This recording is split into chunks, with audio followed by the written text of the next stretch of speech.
Good evening, Rowan.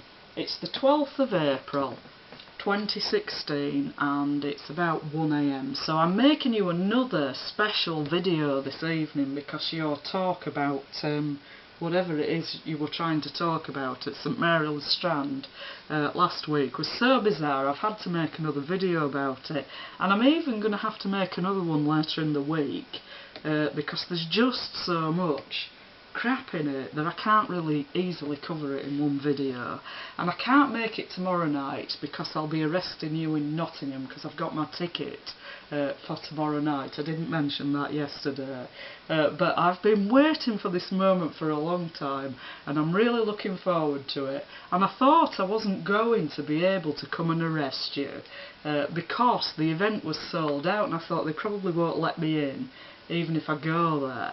But I put my name on the waiting list and they emailed me last week and said a space has opened up on this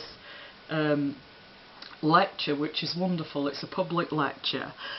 So I reserved a ticket and they emailed that to me, and so I've got it all here ready, and so I'm really looking forward to that. Just as I was looking forward to coming and confronting you in Sheffield as well. In fact, I was going to sit next to you in Sheffield because you were sitting right down at the front, and I thought, oh, there he is. I'm just going to go in and sit right next to him. But unfortunately, the Bishop of Sheffield was sitting on the other side of you. You were sitting in an aisle seat, so that sabotaged my plan of sitting down next to you and saying hello. I thought you'd be really pleased to see me, you see.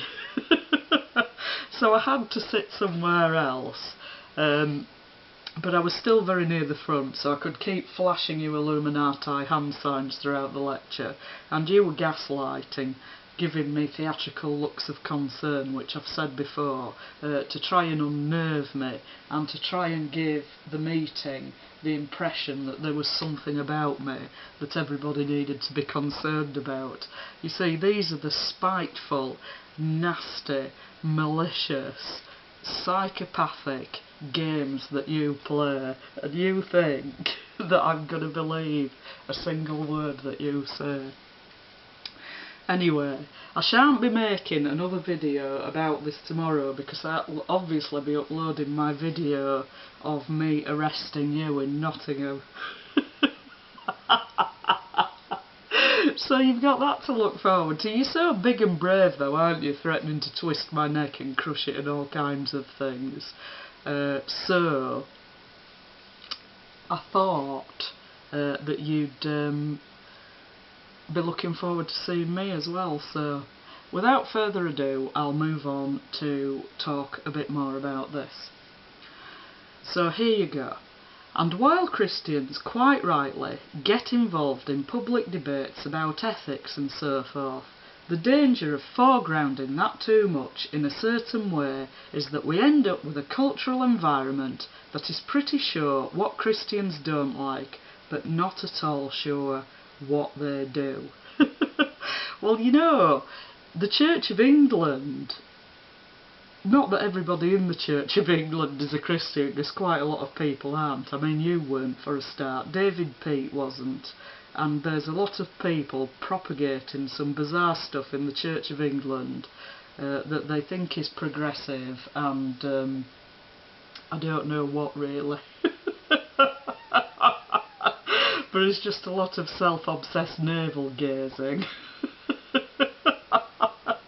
Which obviously doesn't relate to virtue in a lot of cases, especially when you've got clergy trying to screw you, and then bishops trying even harder to screw you. So there's a lot of strange things go on in the Church of England, but the point is that people in the Church of England don't know what they believe. I've never come across anyone in the Church of England who knew what they believed. They were all into discussing this idea and that idea, the ones I came across anyway, and nobody seemed to have a clue what they believed or what Christian teaching was. They're very dumbed down people, misinformed. They think they're liberated and they're freer than other people, but they're just at the mercy of being exploited and misled, misinformed by psychopaths like you, really. And I think that whole situation has been engineered. The clergy are dumbed down and the laity are dumbed down as well, and that's a deliberate strategy in my opinion. So the Church of England don't know what they believe, so it's hardly surprising that if the Church of England is making pronouncements about anything, that no one else knows what Christians are supposed to believe either. Because if it's the Church of England talking, then they don't even know themselves, so why would anyone else be expected to take anything from that? And the other thing as well is, I mean, you're complaining about people moralising here, mainly, and you're really talking about me. You think I should shut up, and that people in the world who don't want to become Christians, some people at least anyway, if only it wasn't for people like me complaining about perverts like you, if only it wasn't for that, then all these people who don't want to become Christians would suddenly become Christians, because the whole thing would look a lot more positive. So it's all my fault that a lot of people who would otherwise become Christians have not become Christians. It wouldn't be because of scumbags like you, would it, trying to screw them when they come in the church, if they think they're not related to anyone important and that you're likely to get away with it. It wouldn't be because of abusive clergy, scumbags like you, or any other reason, or maybe they just don't agree with or believe in Christian faith, and it's not even got anything to do with that. So I think you're just making up some crap, Rowan, once again, because you don't want to be confronted with your evil behaviour. You've got a lot of strategies for deflecting criticism, and this is yet another one of them. All these people in the world would suddenly become Christians if only I'd stopped telling you were a pervert. Whatever. So you go on to say, a cultural environment in which the message is repeatedly, the church makes the world that little bit smaller rather than that little bit larger. Wow, that sounds really amazing. It's such a pity. It's complete bullshit and it doesn't mean anything at all. It's impressionistic bullshit. Nothing makes the world bigger or smaller, and it's not the mission of the church to make the world bigger or smaller. It's the mission of the church to preach the gospel, which I've already said, you know, Christ died to take away our sins, and if we turn to Christ and repent of our sins, we can inherit eternal life. And that's basically it. I mean, there are some other details, quite a lot of other details to it, but that's the basic invitation anyway, and somebody who wanted to respond to that could become a Christian. And then they could learn the other details as they went along. There isn't anybody who knows everything. Not even you, Rowan, believe it or not.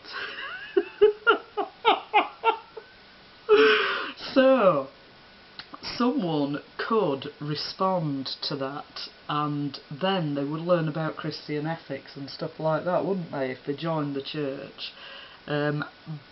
But they wouldn't learn about it from you, would they? Because you'd probably be trying to screw them. So anyway, you go on to say, I don't say that as a particular stand on any particular issue. Not much. You say it to try and shut me up and make out there's something wrong with me, which you've done before. You've made out that I'm some kind of fanatical moralist, which everybody who knows me isn't true. But then, on the other hand, I do stand up and confront abusive scumbags like you, and it's in your interest to make out that there's something wrong with me, in that I keep telling you you're an abusive, lying scumbag. And I mean, the other factor is as well, there's all the other people in the world who are not Christians, who don't want to be Christians, and are they any better off by the existence of you? Well, no, they're not, are they? Because you're an Illuminati shill, and you've lied about Muslims, driving planes into the World Trade Centre, and provided propaganda around the London bombings, and you've set up an interfaith enterprise, which I am going to say something about, the Building Bridges seminars, which you are on record, on video, the words coming out of your own mouth, saying that this is intended to be subversive, and then on another video where you're talking about interfaith dialogue between Islam and Christianity, you say that the goal is that at some unimaginable date in the future these two religions are going to merge, and you're on video saying that, Rowan, so there's no point denying it, just don't bother.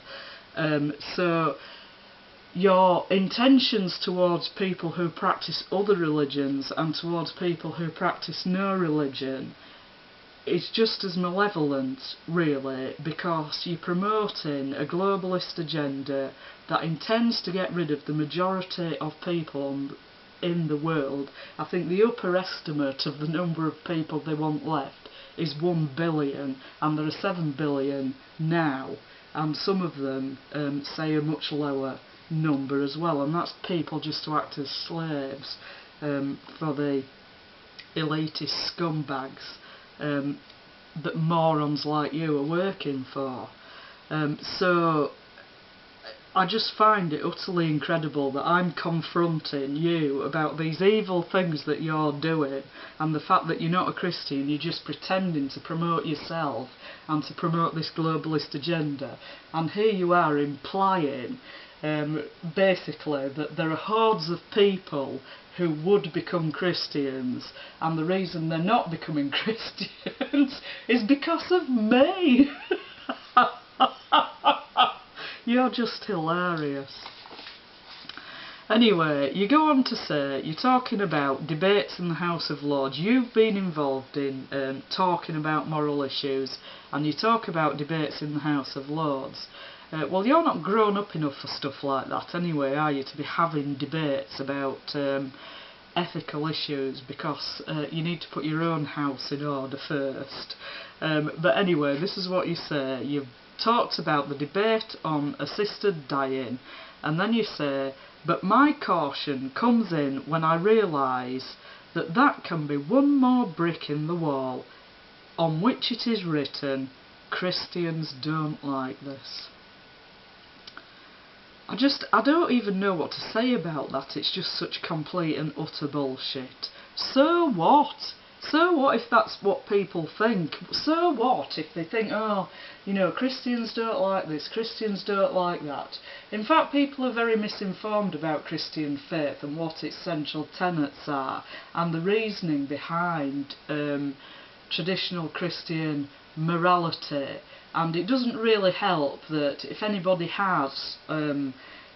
wants to practice or talk about traditional Christian values on which Western civilization was built, by the way, then that person is just dismissed and thrown out as being some kind of medieval bigot, really. And the reason for that is the globalist controlled media, who doesn't really want to listen to what people have to say or how they explain themselves, but with sensationalist headlines and reporting presents events that take place in this way, and also try and set people up as well who run businesses.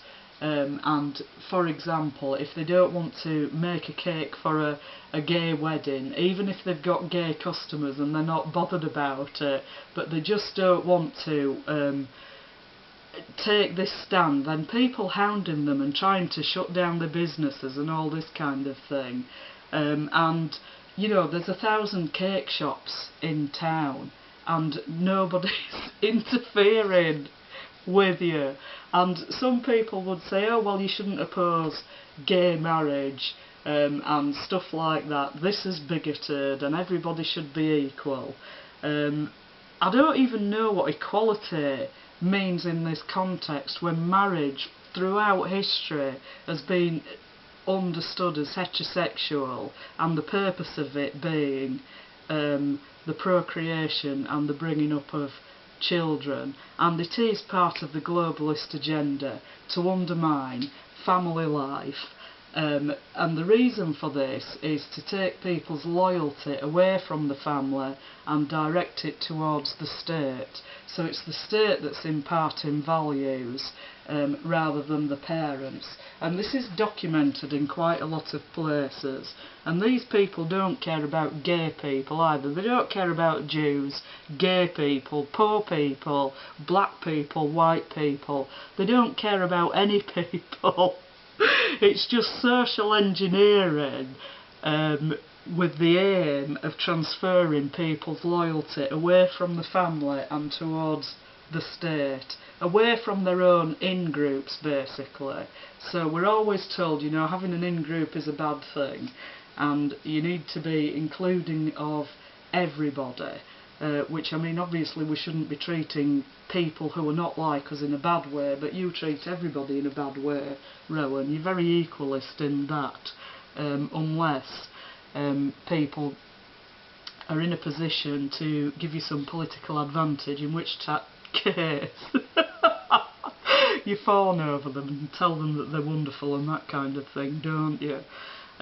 So I don't really know why anybody would care about anyone saying Christians don't like this, or Muslims don't like this, or atheists don't like this. Well, so what? Who cares? Who cares? Grown-ups don't care, you know, they have their views. It's not that they don't know that other people have different views, and there are reasonable conclusions, more than one reasonable conclusion that can be come to about life and the world and what have you. But so what if people are saying, oh, Christians don't like this? I couldn't care less. I couldn't care less. I don't like psychopaths. Anybody can write that on any wall they like, any day. Giving only a limited sense of what they're for. Oh, this is it. Christians don't like this, and this is giving only a limited sense of what they're for. Well, what are you for, Rowan? What are you for? Lying about 9/11? Cozying up to Muslims and pretending you're their best friends and defending them from Islamophobia, and then providing propaganda which implicates Muslims in knocking down the Twin Towers when you knew perfectly well it wasn't them who did it. That's only one example. And what are you for in relation to me then, screwing me and then ruining my life? You're just full of shit, Rowan. This is total shit.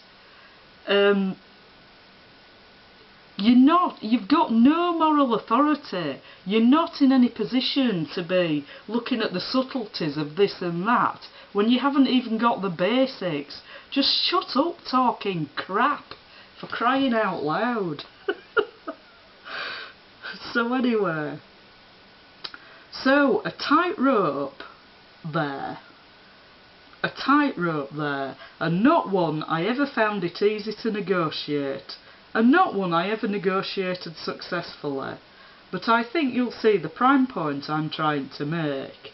Yes, the prime point you're trying to make is don't even think about criticising me. You're putting everybody off Christianity by talking about virtue and so on. I don't like talking about virtue because I haven't got any, and I have to be superior to everybody else, and this is why virtue cannot be emphasised. But I'm going to pretend that I'm the one who understands all the subtlety and the complexity of this situation, and the reality is I'm just a manipulative, abusive bastard, and I'm obfuscating again.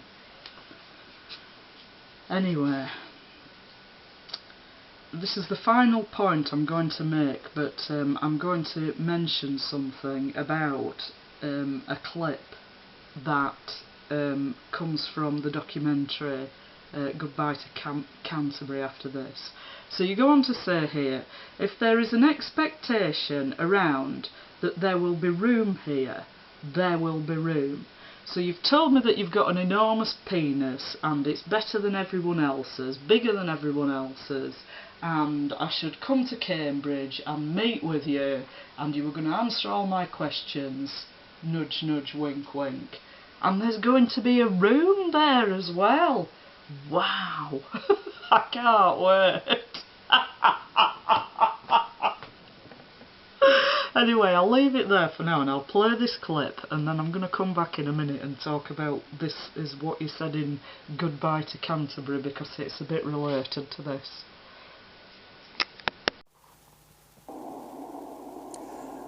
And while Christians quite rightly get involved in public debates about ethics and so forth, the danger of foregrounding that too much in a certain way is that we end up with a cultural environment that is pretty sure what Christians don't like, but not at all sure what they do.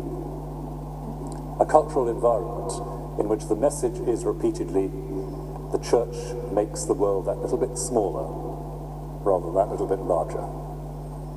And I don't say that as a judgment on any particular stance, on any particular issue. I have, in my time, fought one or two of these battles, notably over assisted dying legislation in the House of Lords, where, you know, we may or may not win that argument in the long run. And I would fight that battle again. But my caution comes in when I realise that that can be one more brick in the wall on which is written, Christians don't like this, giving only a limited sense of what they're for. So, a tightrope there, and not one I ever found it easy to negotiate, and not one I ever negotiated successfully. But I think you'll see the prime point I'm trying to make. If there is an expectation around, it is very often that there will be room here. There will be room. Right, I'm just going to comment briefly now on this clip I'm going to play in a minute from Goodbye to Canterbury, because I think this illustrates perfectly your delusions about yourself and about your role as Archbishop of Canterbury, and also the way that you're trying to erode civil liberty in Britain by the agenda that you're promoting.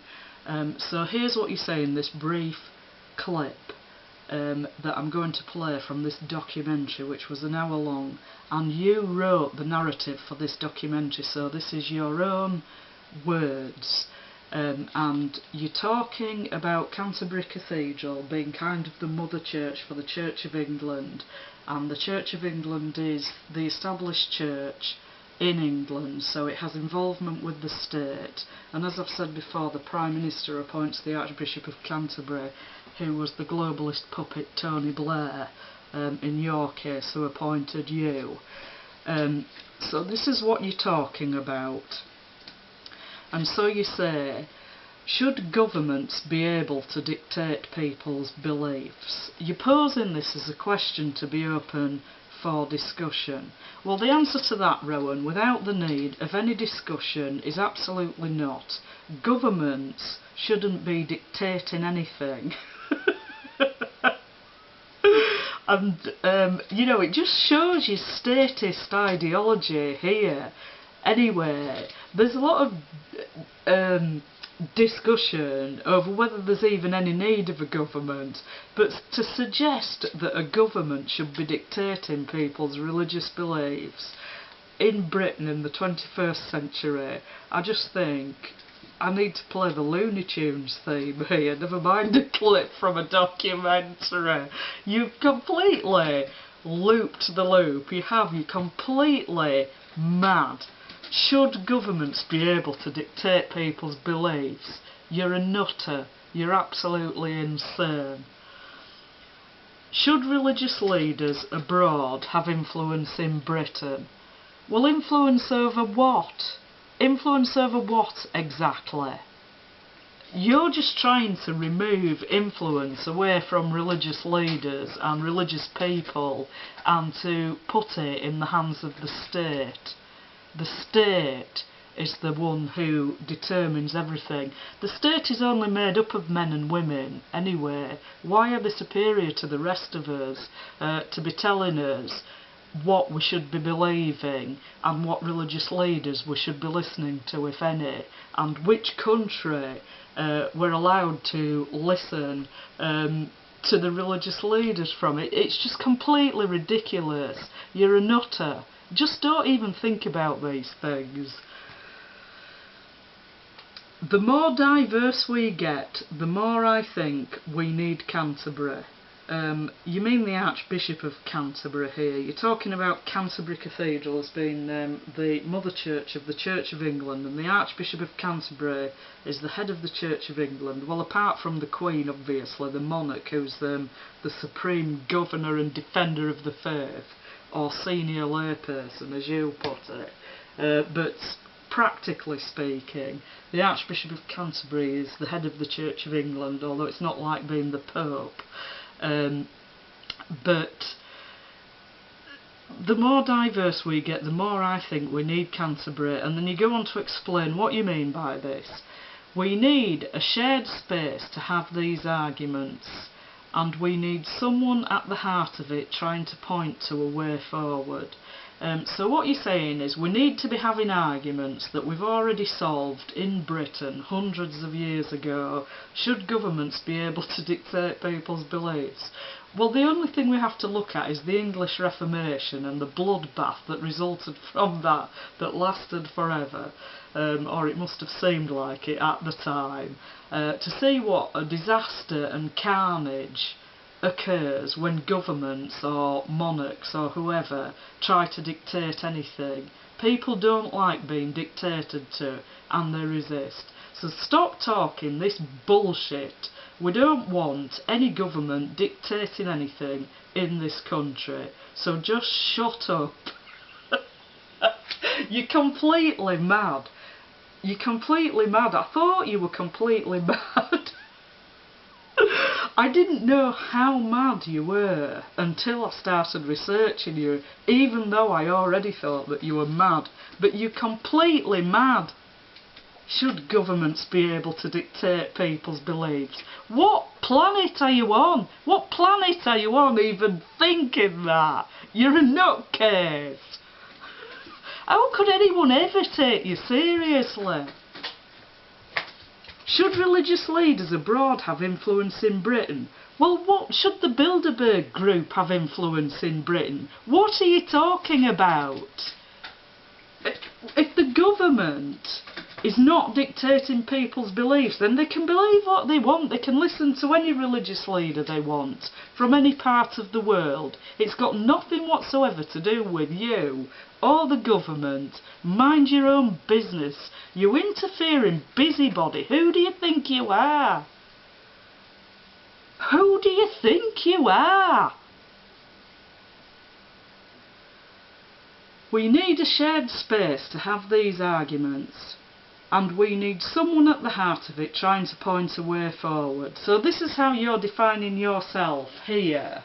You're at the centre of these arguments that these other inadequate, inferior people are having about whether governments should dictate beliefs or not, and other such bullshit.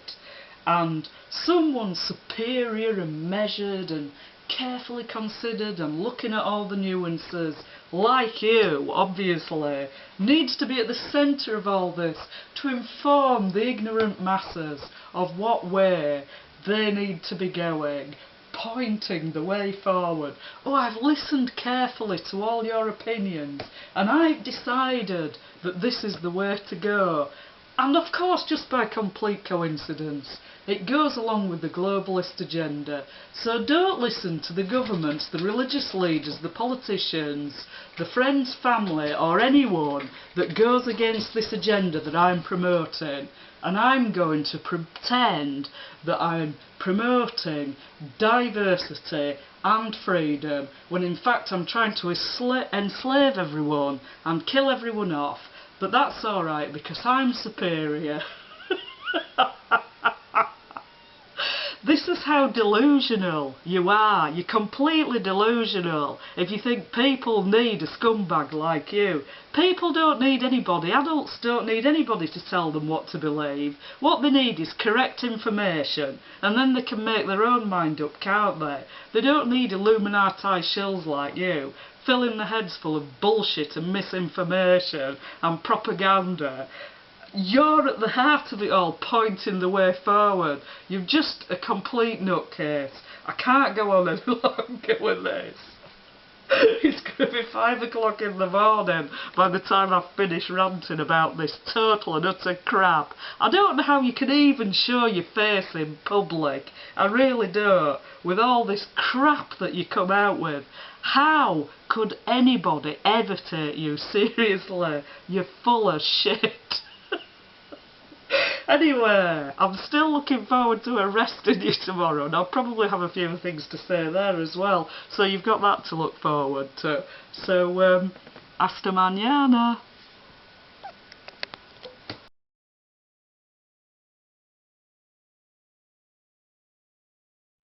As long as there's one cathedral for the whole country that looks out beyond our borders, but talks to the state, there'll be someone like me confronting these problems. Should governments be able to dictate people's beliefs? Should images that offend be allowed or banned? Should religious leaders abroad have influence in Britain? The more diverse we get, the more I think we need Canterbury. We need a shared space to have these arguments. And we need someone at the heart of it, trying to point to a way forward. If there's one thing that nothing really prepares you for in this position, it's the level of public scrutiny. All your mistakes and errors of judgment are out there in public straight away. If you say anything silly, or anything that could be made to sound silly, it's out there immediately for comment, with plenty of people to tell you exactly what you should have said or should have done.